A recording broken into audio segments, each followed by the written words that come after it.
Believe it or not, we have two more books on Amazon. Mental Focus, singles. I just added the doubles, and I made a book especially for high school teachers that coach tennis.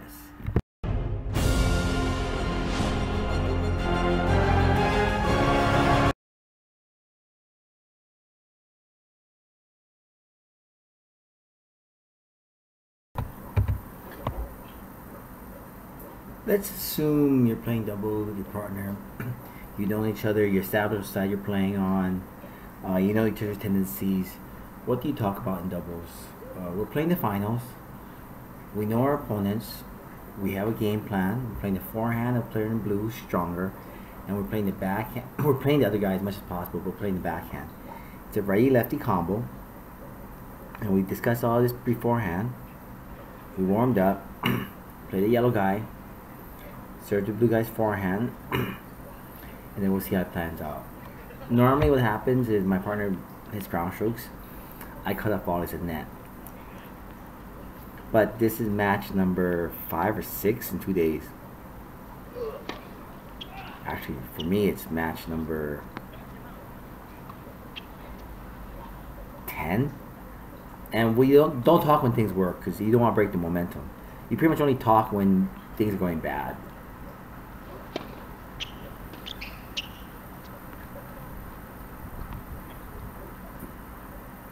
We're sticking to the general plan. Just serve forehand on the deuce side, backhand on the ad side, and I kept it real time, so you see when we do talk.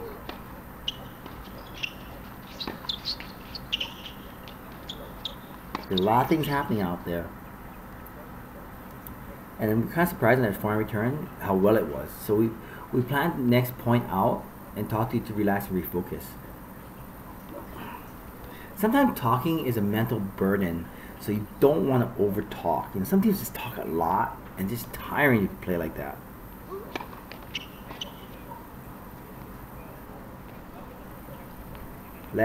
Do it again. For me as a net person, it helps know where the ball is going. I have to go alley or I have to go middle. Because the ball goes wide, I have to go wide. The ball goes middle, I have to go middle. I was screwed on this point. I had no concept that was going to happen. And don't over talk. Sometimes thinking is a bad thing. The other thing too is we do realize we have lulls. I play bad sometimes, and my partner plays bad too. And we both know that we're trying our best, and that we'll play through it, and we'll start playing better, or we lose. This turns out to be actually what we want. Try to modify the plan a little bit. Try to play the gaps a little bit more and get the yellow guy to get to the gap, so it gets involved in play.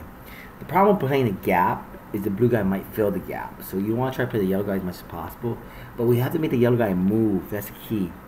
Now we're talking about where to serve so that we know what's going to happen. I'm called to play. Now we try to execute it. I'm going to try to get to the ball. And I was in, and it's a deep overhead, and maybe I could got to it. But, you know, we also high-five on shots when we screw things up. Some people don't like to talk. You know, pros do, some don't. You need to find out what works for you. Some people like to high-five. I believe in high-fiving. But some people get annoyed. Like, my friend was getting annoyed that he played with someone that always high-fived and always talked. And so you gotta try to find out what works for a doubles team. Generally, I find that introverted people don't like to talk a lot. And extroverted people like to talk a lot. So you gotta find out what their personality is and go with the personality. That normally is a determining factor in the talking.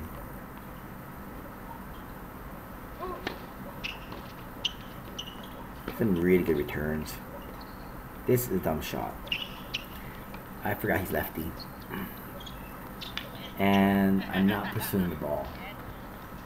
So I should slam that ball, and I'm not doing what I'm supposed to be doing.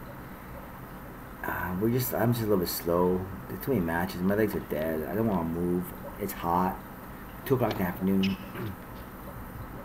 But notice we didn't talk a lot in that point right there.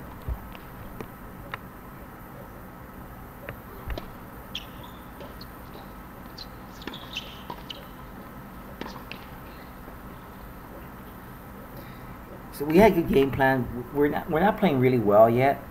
We got what we wanted in that game, and we lost a couple points here and there. So now, I see no need to really modify the game plan. And we are just sitting on the side, chilling out. We're not talking to each other about strategy. We're not panicking. We're just gonna play. We've been down a lot before, and it doesn't affect us. The key is find out what works for your partner in terms of talking, and just stay focused. Like, we don't waste a lot of mental energy worrying. We just kind of play in the moment. It's all the mental things you talk about in the books. It's all strategy you talk about in doubles. But when you're actually doing it in a tournament, this is the finals. It's gravy. We come in first. We are actually not favored to beat these guys, but you want to give it a good show. And we're just going to do what we normally do.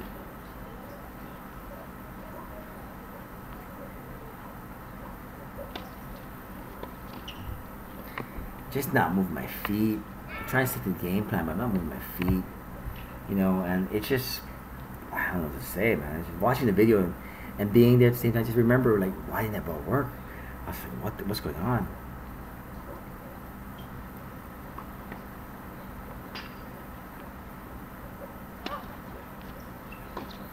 See, we're trying to stay with the game plan, and I think at this point we're both kind of realizing it's affecting our play. He ran around the back and hit a forehand, but he went down the line, which he normally never does. And I'm just telling him, oh, keep at it right there, keep at it, and we're trying to sort things out. I haven't played this guy in a long time. And I'm just not executing. That's a crap lob. And these are things they're talking about. But look, we're not communicating, we're not overly panicking. We don't want to stall. Perhaps we should have talked a little bit more here to break the rhythm, to break the momentum.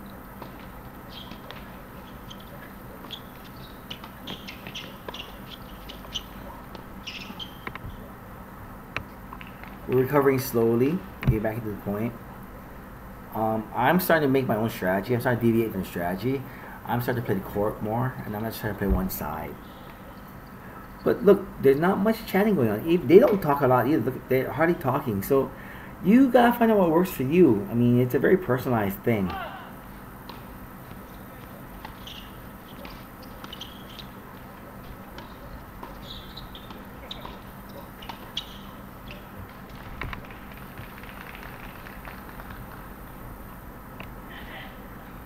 And even though we're down love 2, we're still kind of in it mentally. It's only like one break. So as long as we hold serve, we're okay. We're not panicking. We're not over talking to each other.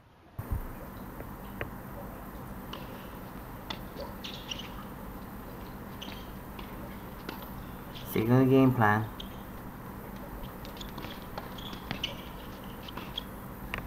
But it's really starting to like become a burden. I'm used to playing a lot of angles and pushing the ball to the corners, and I'm playing one side, and we're not scrapping it, but we're talking because we're just losing a ton of points in a row. Normally we don't lose a ton of points in a row, and that's the key. We got to try to make a change. We start losing a ton of points in a row.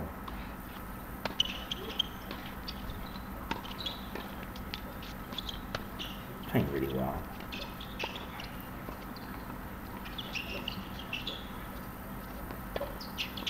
Lucky bounce there. Lucky bounce.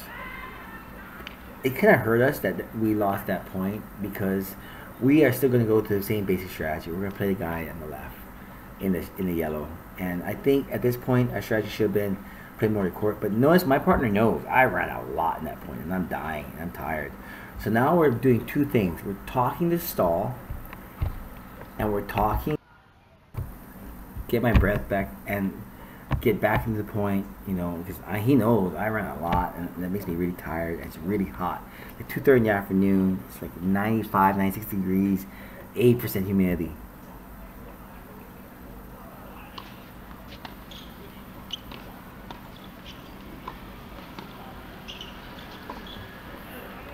This is where we pump each other up. We're kind of tired. Now we're starting to play a little bit better. We can feel it. That's how we play. Like, we start to feel like we're stringing some points together, and we hit these spectacular shots, and we feel each other play better, And I'm just telling him, we're going to attack him. I'm going to go to his body. We talk about where we're going to serve. I think my partner wants to get very active in the poach, and I need to focus on getting my first serve in. I'm telling you, get my first serve in.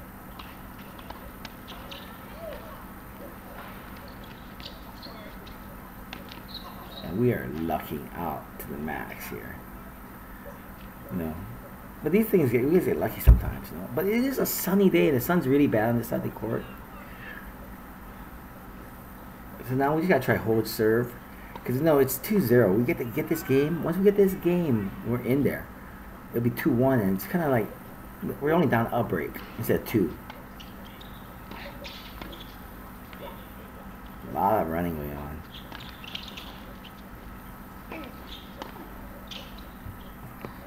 So now we got back into the point, and now it reaffirms our game plan.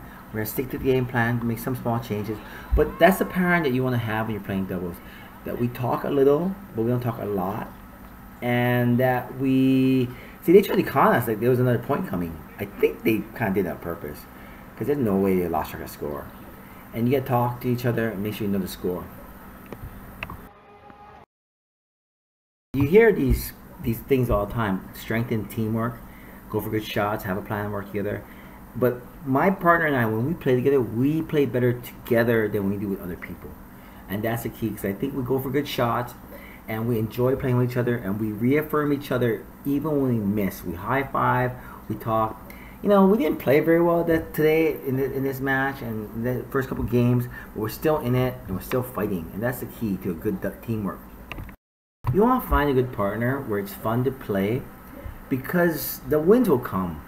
If you're two good players and you're playing a bunch of same guys over and over again, and start adapting your game to match up against them, the wins will come. And the key is to know where your partner is going to hit the ball, know if he wants to talk, know if he doesn't want to talk, high five if he doesn't want to high five, and just if you have fun playing. I really have fun playing with my partner, and win or lose, I have a good time. So that's the key. I really look forward to other tournaments, and I enjoy the tournaments. We got to the finals. So check out the book of Mental Focus. Check out how to play singles, and if you want to coach high school tennis or learn how to play better doubles, check out our doubles book, where we talk about picking good partners and playing good partners.